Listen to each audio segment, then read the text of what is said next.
Right, just had someone say to me that I'm part of the problem because I'm describing the people in the hotels as refugees, asylum seekers, yeah? And this is what the government are treating them as.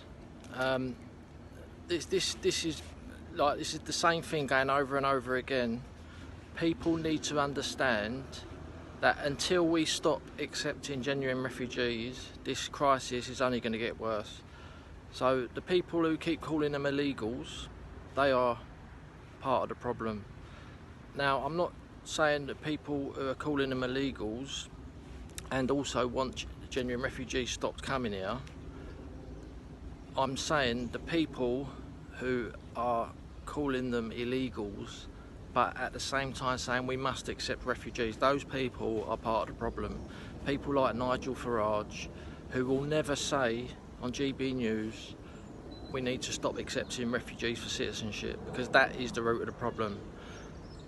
You know, you can call them whatever you like, but the government are treating them as refugees, and the reason we've got the problem is because as a country we accept refugees for citizenship because we're signed up to the Refugee Convention. Right, all the people in the dinghies, let's have a look at all the nationalities. For most of the time it was Eritreans, Iranians, Iraqis and people from Afghanistan.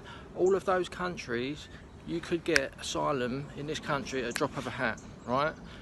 Just because they've arrived on a dinghy doesn't mean that the government are going to say, oh no, we can't accept your application, right?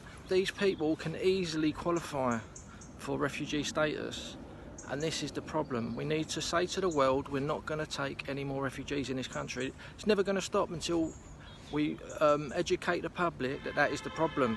Keep calling them illegals is not gonna. It's just going to prolong the situation, because the government are never going to stop accepting refugees. The only chance we've got is someone like Farage, Reform, UKIP. That's the only chance we've got, really, of if they come out and actually say, no, that's it now, we can't take any more refugees. And then maybe the government might listen. But as I said, those dinghies turning up is mostly Eritreans, Afghanistans, Iraqis and Iranians. Recently there's been a lot of Albanians, right?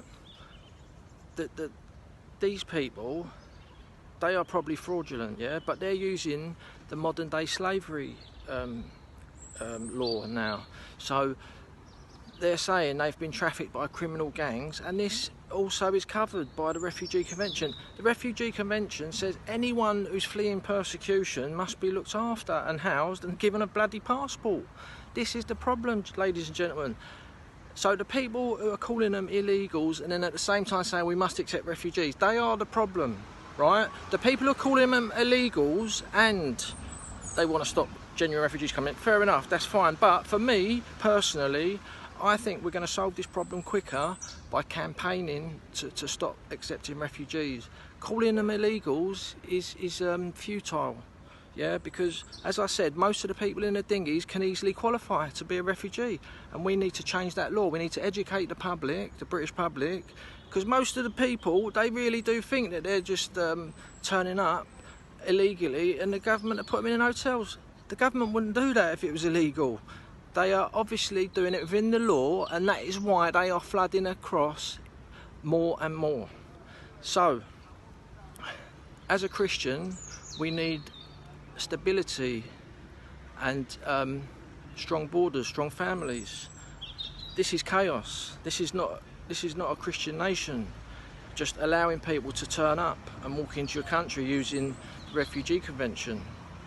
So, once again, the people who are calling them illegals and then in the next breath saying we must accept genuine refugees, they are the problem. People like Nigel Farage, Reform, Heritage and UKIP, because they will never say we need to stop accepting genuine refugees for citizenship. And that's what we need to get everyone on the same page with, because this is not going to stop until we finally say, because this only started in 1951. Like, there's a law that says if someone turns up on your shores and they say they're fleeing persecution, they can prove it, you have to give them full citizenship and make them a citizen of your nation. This is wrong, right? And it was brought in 1951, and this is where the problem started. Thanks for listening.